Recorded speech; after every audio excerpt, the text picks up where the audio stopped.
Dari ruang pemulihan di Singapura yang berbagai hiruk-pikuk informasi dari tanah air masih tak lepas dari pendengaran saya, khususnya mengenai dinamika Pilpres 2024. Dengan rasa bangga, saya ingin mengucapkan selamat kepada sahabat baik saya, Pak Mahfud MD, yang kini resmi berdiri sebagai pendamping bagi Mas Ganjar. Tak lupa, rasa hormat saya sampaikan untuk Mas Anies dan Cak Imin yang kini juga telah berdiri di garis start pemilihan. Namun, kabar yang sungguh menyita perhatian saya adalah bersatunya Pak Prabowo dan Mas Gibran sebagai pasangan Capres-Cawapres. Banyak yang menyambut ini dengan rasa optimisme, namun juga ada yang melihatnya dengan kacamata keraguan. Tapi ini biasa saja, adalah hal yang lumrah di sebuah negara demokrasi seperti Indonesia, setiap warganya mengungkapkan pendapat yang berbeda-beda. Namun, saya berharap agar setiap perbedaan pendapat sebaiknya bisa disampaikan dengan penuh adab, jauh dari caci maki dan ujaran fitnah yang tak berdasar. Sepanjang puluhan tahun pengalaman saya mengarungi gelombang politik negara ini, saya memahami betul bahwa setiap keputusan yang diambil dalam arena politik selalu didasari oleh pertimbangan mendalam. Hal ini pun berlaku pada keputusan Pak Prabowo dan Mas Gibran. Ketika melihat keduanya dideklarasikan sebagai pasangan Capres dan Cawapres, gambaran yang muncul di benak saya adalah simbiosis antara kebijaksanaan dan energi baru yang terpadu dengan sempurna. Negeri kita, yang kaya bukan hanya dari sumber daya alam tetapi juga dari potensi besar generasinya, membutuhkan sinergi antara kebijaksanaan dari pengalaman dan inovasi generasi muda. Masih terekam dalam ingatan saya bagaimana dahulu Pak Jokowi memasuki percaturan politik Indonesia. Diremehkan berbagai pihak ketika maju sebagai kontestan, namun menjelma menjadi salah satu tokoh yang sangat diperhitungkan.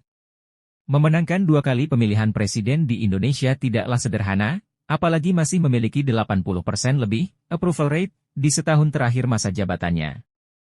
Hal ini menjadi bukti betapa rakyat sangat mendukung berbagai program yang dikerjakannya. Saya melihat beliau sebagai pemimpin yang tak tergantikan di Indonesia. Maka saya melihat, keraguan yang muncul saat ini di pikiran banyak orang terhadap keputusan Pak Prabowo memilih Mas Gibran adalah hal yang dapat dipahami.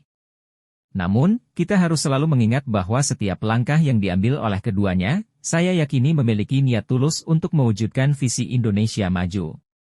Dalam jejak sejarah kita, persatuan dan kolaborasi telah terbukti sebagai kunci kemajuan bangsa. Hal ini pula yang saya lihat dari pasangan Prabowo-Gibran, simbol harapan untuk Indonesia maju. Sebuah sinergi antara persatuan dan percepatan untuk meneruskan pembangunan berkelanjutan yang sedang kita persiapkan saat ini. Saya ingin menekankan pentingnya semangat rekonsiliasi yang telah dicontohkan oleh Pak Jokowi dan Pak Prabowo. Kita tentu tidak ingin kembali melihat terbelahnya masyarakat seperti di beberapa pemilu lalu. Pelajaran dari pandemi COVID-19 dan tantangan lain seperti kondisi geopolitik global sekali lagi membuktikan bahwa persatuan adalah kebutuhan mutlak kita. Rekonsiliasi antara Presiden Jokowi dan Pak Prabowo telah memberikan banyak dampak positif bagi bangsa, sesuatu yang juga diakui oleh dunia internasional. Maka adalah hal yang wajar jika simbol persatuan ini perlu untuk dilanjutkan. Saya meyakini, kerjasama yang baik antara Pak Prabowo dan Mas Gibran akan membuat Indonesia semakin dekat dengan masa keemasannya. Dan tentunya, saya akan selalu tegak lurus dalam mendukung visi yang dibawa Presiden Jokowi. Beliau mungkin bukanlah sosok yang sempurna, namun beliau telah memberikan banyak pelajaran berharga tentang bagaimana seorang pemimpin harus bertindak dan memutuskan sebuah pilihan. Loyalitas saya kepada beliau tidak pernah luntur, bukan hanya karena posisinya sebagai presiden, melainkan karena integritas, dedikasi, dan contoh yang beliau tunjukkan dalam setiap aspek kehidupannya. Terakhir, saya ingin mengingatkan bahwa di era saat ini, lebih bijaksana untuk kita fokus pada membangun jalinan persahabatan daripada menciptakan permusuhan. Peran Pak Jokowi tak dapat disangkal telah memegang tempat yang penting dalam lanskap politik Indonesia.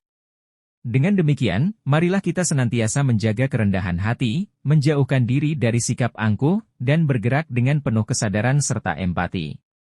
Jadikan momen pemilihan umum 2024 ini sebagai momen pendewasaan kita sebagai bangsa. Saya percaya, kita mampu melihat dan meraih potensi besar yang ada di depan kita selama kita menjadi bangsa yang bersatu. Kita sedang menulis sejarah dan takdir kita sendiri, menuju masa depan emas bagi Indonesia. Singapura, 25 Oktober 2023. Luhut Binsar Panjaitan.